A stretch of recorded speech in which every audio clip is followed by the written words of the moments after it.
Meow, meow, meow, meow, meow, meow, meow, meow. You know, Meow, meow, meow, meow, meow, meow, meow. Welcome to the Fish Nerds, the show about fish, fishing, and eating fish and things that smell like fish. That is always interesting, usually funny, and mostly true. I'm Jerry Hamza, the author of Outdoor Chronicles, an extremely well-written book about life in a backdrop of hunting and fishing. And you need to buy the book. You need to talk to your relatives into buying the book so that I can keep fishing. Here are the nerds, Dave and Clayton.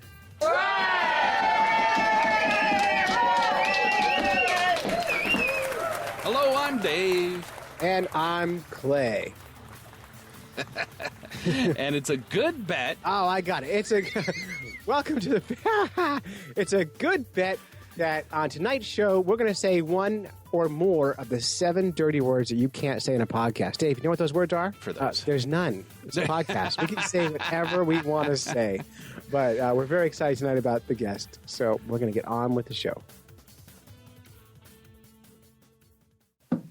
Jerry Hamza's written a book. Yay! Hey, it's called Outdoor Chronicles, True Tales of Lifetime of Hunting and Fishing. He's fished every continent except Antarctica. And for 30 years, another interesting bit about him, for 30 years, he was part of the management team and a good friend of comedian George Carlin. Jerry was also awarded Fly Rod and Reel's Robert Traver Award in 2014. Jerry, welcome to the Fish Nerds. Hey, what a cool show. I'm glad to be here. Well, we're really happy to have you here. Yeah, thank you so much for your time. We know how busy you are being a big-time author. But we did notice something kind of funny. I was doing a lot of Googling about you, trying to figure out, what you're all about. And I couldn't help but notice that you've already been on a bunch of other fishing radio shows and podcasts. Why are we last? You have to talk to my publicist about that. He said something about saving the best for last. Oh, nice save. Very good one. Nicely done. Fishing and writing. Why, in your opinion, do you think they are a good match? Because writing is about telling a story, and who tells better stories than fishermen? Yeah, that's true. We always stretch the truth and make things interesting, and that's what writing's about. Yeah, so to include the words "true tales" in the title, that's fairly controversial. Yeah, it is. It is. I had nothing to do with the title of the book. Oh, really? How did the title come about? The Skyhorse said, "This is the title of your book." I said, "Okay." Deal. Okay, done. God, you're going to publish my book? I'm in. Yeah, the title I wanted is actually the title of the first story. I wanted to call it Prose to Poetry in other stories of the outdoors, but they're pretty good at what they do. They made a valid point saying that guys who hunt and fish aren't going to buy a book whose title's got prose and poetry in the first line, so I get it. I thought that their pitch for it would be like a check. And so here's money, and you're like, oh, okay, well, whatever you want to call it, you can. Well, that's basically it. It's not even the check. It's so hard to get published these days that as an author, you're very grateful and amenable. This is a lifetime of stories, but you didn't write these as they were happening. You kind of put together more recently. What's that writing process like? What's recalling these stories like? What's it like digging into your past and going, oh, remember that time, and pulling it all together? What's that process like for you? I don't know how other people write. I just don't talk about it. But for me, the writing process is it's mostly done in my head before I even put my fingers on a keyboard. By the time I'm sitting there and I'm writing the story, and I'm touching the keyboard, I already know what I'm going to say. It's all written in my head. And the process before that is just recalling something and then knitting it together in a way where, it becomes the story you want to tell. The hard part, there was a hard part. I was stuck on, there's a story called Wananiche, and I couldn't get the end the way I wanted to. And then I'd lost my sister while I was writing that story. And I don't know why, but I started thinking about her, and then the end of the story came to me, and it came together in a way I was very pleased. So I dedicated that story to her.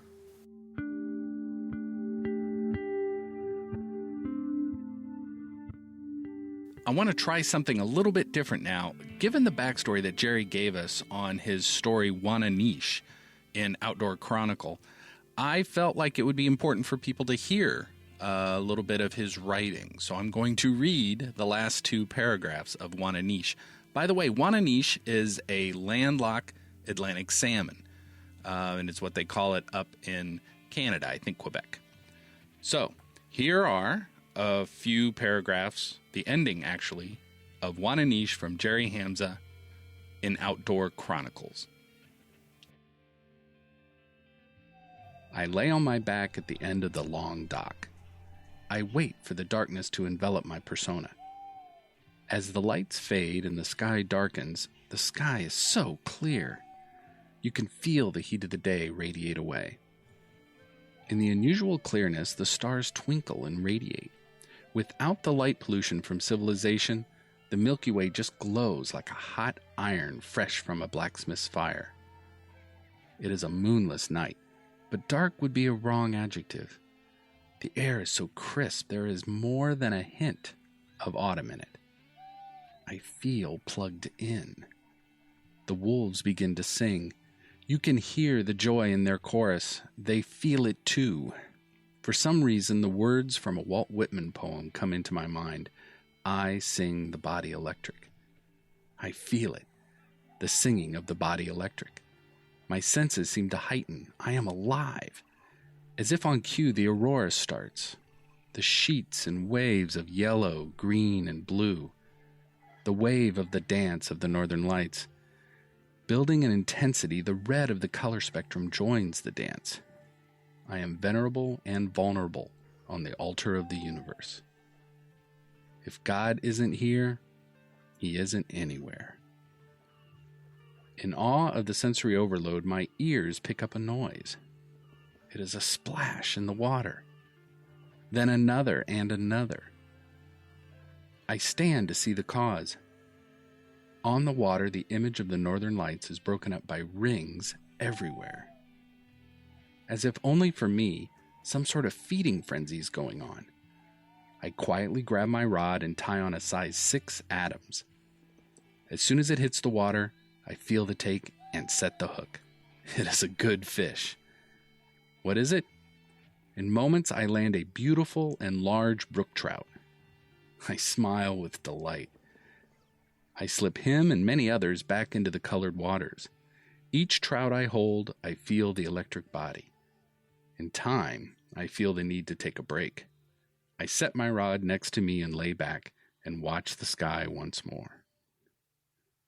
The following morning, I'm awakened by the guide Remy. "Did you sleep here all night?" he asks in broken English. "I must have dozed off," I say and smile.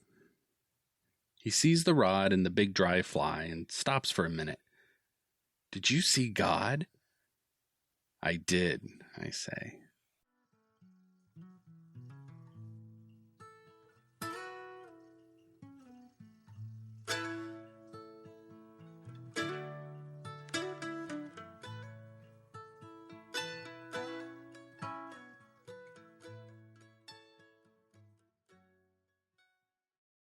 What are your 3 top moments in the fishing process? So that can be, the cast or getting ready or, tying on whatever.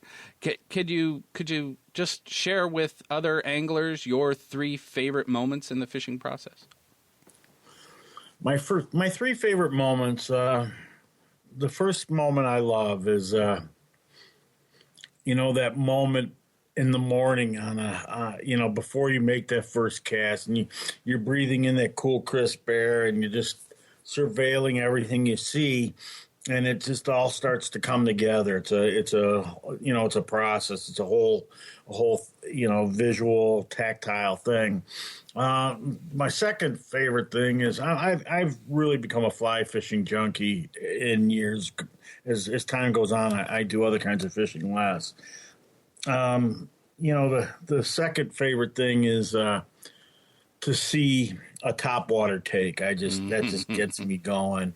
And then the third one would be the sound of backing coming off my reel. Oh, that's great. And if you need to get that hit, you could just tie that to a tree and drive down the road, and you could still get that sound. So it's perfect. Yeah, I know. So just tie it to your wife.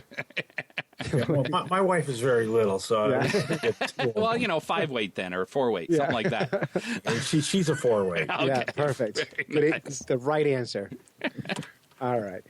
In your book, you do a chapter on steelhead, and you describe the story fishing Lake Ontario, and you kind of go into this kind of Three Stooges routine, fumbling down the river, losing the fish. I just spoiled the whole book. Sorry. But that story you tell in that chapter about how you never see the fish, that spoke to me, because when I'm fishing and I get a big fish and I lose it, the stories get bigger. Can you tell us how you decided to write a story about the one that got away? Is it a classic move, or is it something that you had really specifically wanted to talk about? Well, it was part of that story. It was part of that experience, and there's also something to it that feeds into why people fish. It's that unknown giant out there that we touch once in a while, the great white whale. You come into contact with, and we don't always win. If we did, this would be a far less fun sport. Do you think so? If you caught fish every single time, would you have less fun? Yeah, if there wasn't that that mystery, that unexplained, unknown, the chance at history, the chance at and when I say history, it can be your own personal history, the biggest fish you ever caught, just beyond the imagination. We go. If you go fishing the Delaware River and somebody told you the biggest fish in there was 8 inches, that would be a lessened experience. True. Yeah. Plus, we all lose fish. I think it's it's that. What's funny about that too is that I one time I was up in Canada, and I just had a hellacious hit. It just popped me so hard and took the lure and everything. And I was like, back at camp, holy cow, that must have been the giant of all time. Well, I fished the same spot the next day and caught a fish with my lure in its mouth. And it was about 22 inches. It just ruined everything. I know. In a way that illuminates the magic of that fish, not seeing it. It can be anything. Yeah, sometimes you're better off not catching the general. Just general. Knowing is out there is good enough. But in your book, you also have a smallmouth fishing section, and in it you briefly mention ice fishing. Now, ice fishing is near and dear to our hearts. You didn't, best. We were hoping for a whole chapter on it, but so now we're faced with asking you the question: what is your opinion on ice fishing? I think it's a great place for guys who are married to women they don't enjoy to get away from them and get drunk. Oh, ouch! Oh, that cuts deep. We're not in that camp, but we do like to do the ice fish. But we know those guys, so we definitely know those guys, and we know the ice shanties that you're talking about. Well, I think that's so. There's the traditional ice fishing, and I think Jerry, you've nailed it with that. But modern ice fishing is way different than that. Much more dynamic, much more fun, much more life-friendly and comfortable. So no one's uncomfortable. No one's cold. But I do agree. Sometimes we fish to get away from our wives, but that's why we get up early. Not because the fish bite early, but because if we leave before our wives wake up, then we can leave without having to do chores. Well, it's funny that you mention that because I'm writing a story right now that talks about not going home and avoiding the honeydew jar. Mm-hmm. That's important. Yeah. It is. It is. It is. It's very. You have a jar? Not me. No, not me. I've known guys. Enough where we started calling it the honey screw jar. Honey screw. Cool. I also like in that chapter you talk about you're starting out in your fishing career as with your Zebco rod and reel combo. And I think what angler can't remember their first Zebco? And just a quick trivia, what's Zebco stand for? Some sort of company, Zeb's company. Zeb's company. No, we did a show on this. It's a 0 Hour Bomb Company. Ah, okay. Yeah, we don't fly fish often, but when I'm fly fishing, it's not trout. It's smallmouth bass and largemouth bass. Those are my favorite two fish to get on a fly, especially during the spawn. Yeah. So when I was reading that chapter, I'm like, yeah, those taking the top water, hitting those streamers is great. Yeah, I really love smallmouth bass on the fly. I think they were made for each other. I agree. Yeah, really awesome. You know, Jerry, if you want more challenge with your ice fishing, just try to do it with fly fishing. So, you know. I did it once, but it took till April to thaw out. No, right. Right. Well, it's just hitting the hole is the hard part. But I've got a lot of kids, so not so hard for me. no. Oh.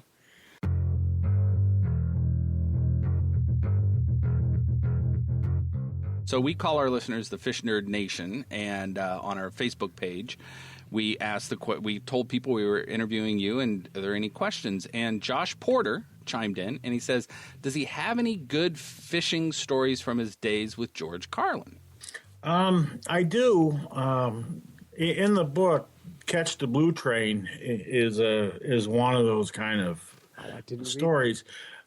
But there are no fishing stories with George. George was not we went fishing one time. You have to remember he was born in Hell's Kitchen, and his idea of going outside was going to the baseball stadium and watching the Mets play. Yeah, and I think I Googled this to try to figure out did you and he fish together, because I was trying to imagine what that was like. And the only thing I find about George Carlin fishing was he had that quote, and I lost it, Dave. He had the quote that said, feed a man to fish, he'll eat for a day. Teach a man to fish, and he'll sit around and drink beer all day. And that's all I could find on that. He was not, like I said, he was a New York City boy. So, the outdoors was Central Park or going to the baseball stadium. We went blue fishing once. We had a mutual friend that lived in Cape Cod, and he couldn't get his head around it. Oh, that's too bad, because that's good fishing for that. That's some great fishing. Gosh, did you catch any fish? Oh, yeah. Yeah, and he still didn't get it. Well, I shouldn't say that he didn't totally get it, but he never wanted to do it again. That's, the price of genius, Yeah. The rest we of us all like our, fish. we all have our loves go in directions. Sure. Another listener, Ryan Dubé, asked, how about, are there any stories he wished you got into the book that didn't make the cut? Yeah. It was a story I really liked. It was called A River Ruined It. And, in my life, I looked at fishing, fly fishing especially, as having a before the movie and after the movie. McLean wrote this wonderful book, A River Runs Through It, and then Robert Redford put it on the screen, and it translated so well. Yeah. And but the sport changed. All the yuppies and the baby boomers who didn't have a soul all of a sudden saw this cool soulful thing on the screen and invaded our sport. And I talk about that, and one of the things I talk about was how the evil Orvis corporate types took advantage of it and really fueled that fire. And it was sort of a social introspective piece. And Skyhorse wouldn't publish it because they publish all of Orvis's stuff. Oh, go prove me wrong on the Evil Empire thing, Orvis has one of the top fishing podcasts also. top rated show. So Yeah. I'm okay with taking down the big man. Well, I call them Morvis assholes. I hope I don't get in a lot of trouble. But I don't think you will. Ryan also. they're those guys that look like they stepped out of a catalog all the time. They did. You know. I know, and like nothing is scuffed or muddy or anything like Yeah, that. I don't even want to stand next to them guys. I'm afraid they'll get on me. I just can't afford to stand next to those guys. I know. Can you imagine? You breathed on my waiters. Oh, man. They keep handing me their keys and expecting me to park their cars. That's my problem. Well, you know what you do? You take the keys. You just steal the car. Yeah, there you go. It's a win-win. They get the insurance payout, you get a car. Yeah. That's right. Yeah. Ryan also asked, do you have advice for somebody who would like to author a book about the outdoors? Don't do it. But other than that, look, if you think you're going to get rich doing it or make money doing it, you're not.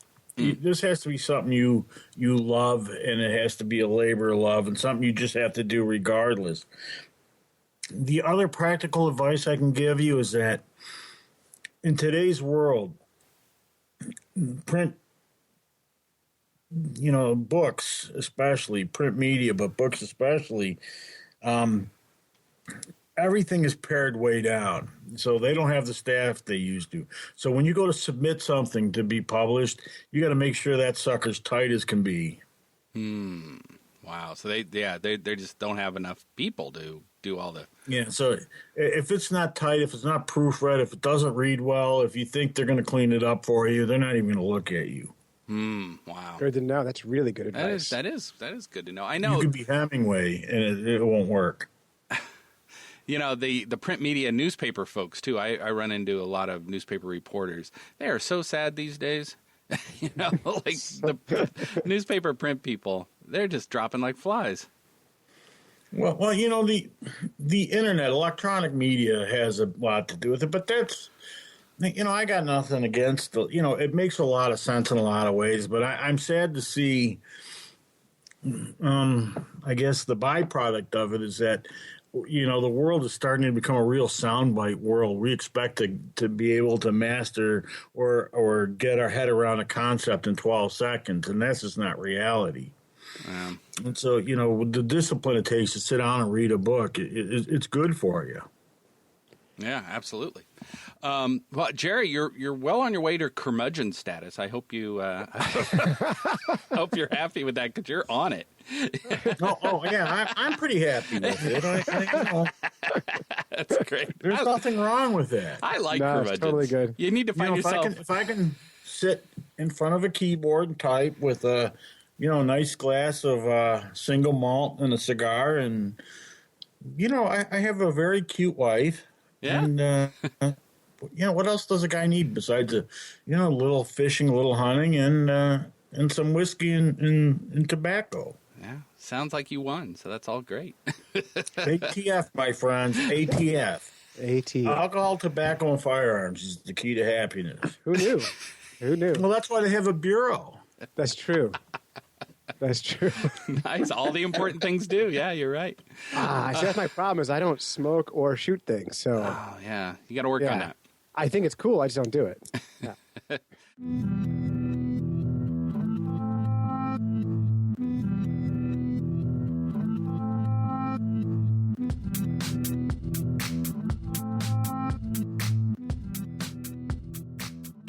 Jerry, we always like to end our interviews with a quiz. And we always like to customize these quizzes on the Fish Nerds.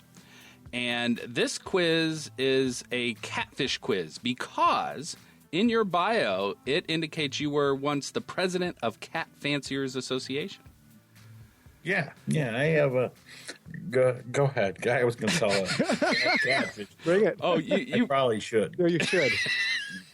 You now have to. Now you have to. Okay, all right. Well, knowing that I'm mostly Italian in heritage, it's sort of self-depreciating.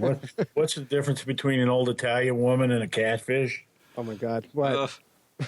One has whiskers and smells, and one's a fish. Oh, Oh, that's yeah. the best The thing I've ever. catfish humor, you asked for it. Yeah. All You right. gotta remember, I spent 30 years with George Carlin. Yeah, no kidding. That's good. It's funny. So the quiz is called Catfish Fancy or Fanciful. And what it is we have these statements that are, the kind of things you would hear on a trivia game or something like that. And they're all catfish based. And your job is to just say, is it catfish fancy, meaning it's true, or is it fanciful, meaning it's false? Okay. Very good. Yeah, but you have to say catfish fancy or catfish fanciful because Oh, that's thanks, guys. the kind of guys we are. But, you were once, the president. Is there a certain song or anything they play when you enter a room as the president?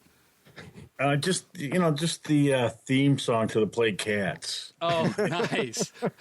I figured it was like meow, meow, meow, meow, meow, meow, meow, meow. Meow, meow, meow, meow, meow, meow, meow, meow. Anyway. It actually was a good gig because I got to travel the world. I spent a lot of time in Asia from that. I ended up doing a lot of fishing in Japan and Asia, which was really cool. It's you can't imagine. Well, in Japan, microfishing and tenkara fishing is very popular. Fishing for tiny fish with tiny hooks and stuff. Did you do that? I didn't. Tenkara is, I know a lot of guys that are into it. I just really badly, there's some ancient, cherry salmon. I did some fly fishing for cherry salmon, and that was something I always wanted to do. So, I spent as much time as I could chasing that down. Wow, I've never even heard of those. No, it's a new one for me. Wow. It tastes just like cherry. Wow. Cherry, baby, cherry. Never. Okay. All right. So the first Fun question. editing this baby. It's be fine. All right, now what do I got to say? Cat fanciful or So cat fancy would be true. Cat fanciful would be false. okay? All right, go ahead. All right. There are about 3,000 species of catfish in the world. Cat fancy. Yeah, you're right. It's actually 3,093 as of 2007. And I think they've probably added, let's say probably another 10 or so. But yeah, there are a zillion. It is, in the order of animals, it is somewhere between second or third most diverse vertebrates. So There you go. A lot of them. So that's one. Good. Clay, Good. you got the next one. Oh, sure. Catfish are covered with taste buds, so when you hold one, it's tasting your hand. I'm gonna also go with a fancy catfish fancy. Good. Yeah, winner. Yes. This is too easy, Dave. I know. They get harder. Catfish in Botswana hunt in packs. So like wolves. Yeah, I'm gonna say that's catfish fanciful. Oh, no, you're a loser on that one. It's the sharp-toothed catfish and the blunt-toothed catfish. There goes my Botswana catfish career. That's it. Well, for someone who's fished the entire world, every continent except for Antarctica, you should know this. You know what? I'm getting old though too. You got to take into account senility. You really do. All right. The most feared fish on Earth, a small parasitic catfish called the candiru, swims up the urethra of humans and lodges in the bladder. Yeah, unfortunately, that's a catfish fancy. No, it's false. It's false? It is false. Then that guy on TV, he's no good. Oh, Jerry Wade? Yeah, the one who fishes for all the weird stuff. He's a goddamn liar. He is. Yeah. I'm calling his mother. You should. You should. Yeah. I used to date her, but not anymore. Not after this. Yes, that is something I've always heard of, and it's published all over the place. And like you said, the River Monster guy put it in there. But when you do the research, there's actually lots of controversy, and they say, no, that's not really the case. The incidences that happen, they've been proven wrong. And it is parasitic in that it'll swim up the into the gill covers of other fish and eat the gills out and do those kind of things. But this idea of swimming up, urethras, no. It's disappointing, though, kind of. It is very that's where I thought you were going. It's like, oh, I'm disappointed because it's it's fake. But, yeah. Okay. Well, Anyway. teach his You own. just wrecked Jerry's worldview. I know. I'm sorry. Oh, you'll have to rock me to sleep tonight. Hold me. Clay, number 5. Oh, I just went. No, you didn't. Okay. Oh, yeah, you did. Yeah, you did. I'm sorry. Catfish ears are connected to their swim bladders. Catfish fanciful. It's catfish fancy. It's true. And that's one of the reasons they're very vocal. If you ever catch a catfish, they squawk and squeak and do all sorts of things. Yeah. And it's a special set of bones that actually connects the ears to the swim bladder. So it's like a guitar, amplifying thing. Yeah. Oh, okay. All right. Okay. Cool. All right. June 25th is National Catfish Day in the USA. Hang on. June 25th is National Catfish I'm Day. going to go catfish fanciful. No, it really is. These people have anything better to do? You can have a day Everything's for got a anything. day. Yeah, for anything. I'm waiting for National Broken Condom Day. That happened in 2007. Yeah. So sorry. So sorry. Her name is Zoe. Yeah. Cute Lovely kid, though. little Zoe. Yeah. Yeah. And the last question, I think this is probably for all the marbles here. Egypt's first pharaoh, King Narmer, translates to catfish chiseler. And the name is likely for the electric catfish that is common in the Nile River in Africa. Oh, that has to be true. It is true. Yay! Yay! You win. When you couldn't pronounce the name correctly, I knew it was true. When we practiced, I was the one who read it. I know. I screwed it up. But all right. it does make sense that, primitive people, when they pick up a catfish and it shocks them, they're going to make something out of that. I mean, that must be freaky. But anyway, so you win. Congratulations. Okay, what do I win? Oh, wonderful things. You know what? You get one more chance to pitch your book on the Fish Nerds podcast. So how can people find your book, Outdoor Chronicles: True Tales of a Lifetime of Hunting and Fishing by Jerry Hamza? You can find it at the usual places, Barnes & Noble, Amazon. I also have a website, jerryhamza.com. If you want to get a signed copy, that's a good place to get one. You can tell me how you want me to sign it. You guys like the book? I enjoyed it, yeah. Yeah. Yep.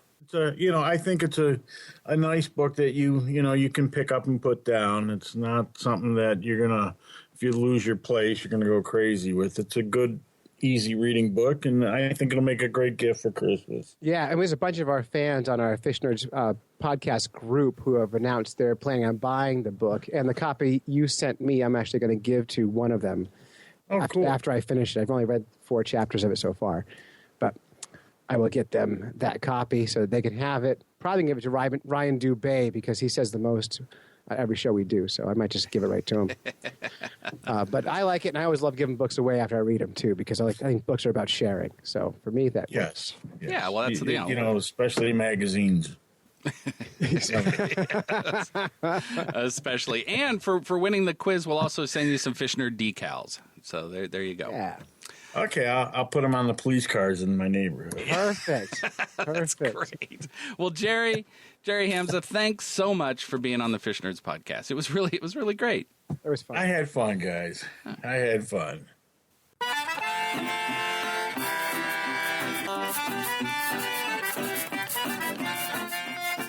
Jerry Hamza, what a sincere, nice guy. Very. It's like your grumpy grandpa. I know.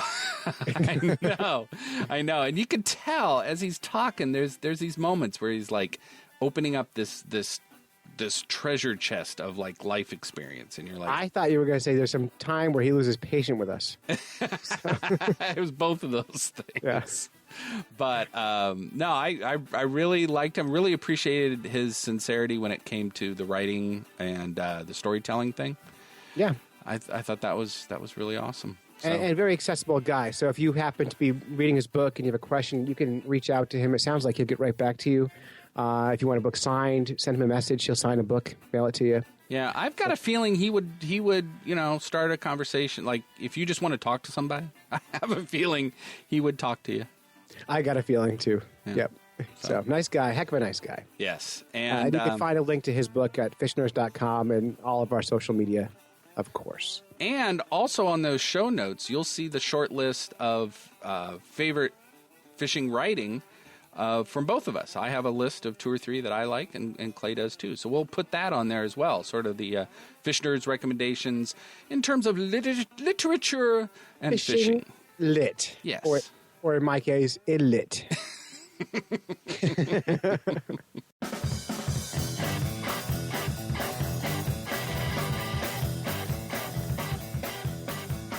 And that is it. That's it. You've listened to several Fish Nerds when you should have been fishing. We'd like to thank our families for supporting us while we podcast, go on fishing quests, and do all sorts of silly things that middle-aged guys do. If you would like to support the Fish Nerds, go to patreon.com and search for the Fish Nerds and help us crowdfund this show. And special thanks to Jerry Hamza for coming on the show and talking about his new book, Outdoor Chronicles, True Tales of a Lifetime of Hunting and Fishing. You can get him at jerryhamza.com. And until next time, follow the code of the Fish Nerds, spawn early and often, Avoid free lunches with strings attached, and swim against the current every chance you get.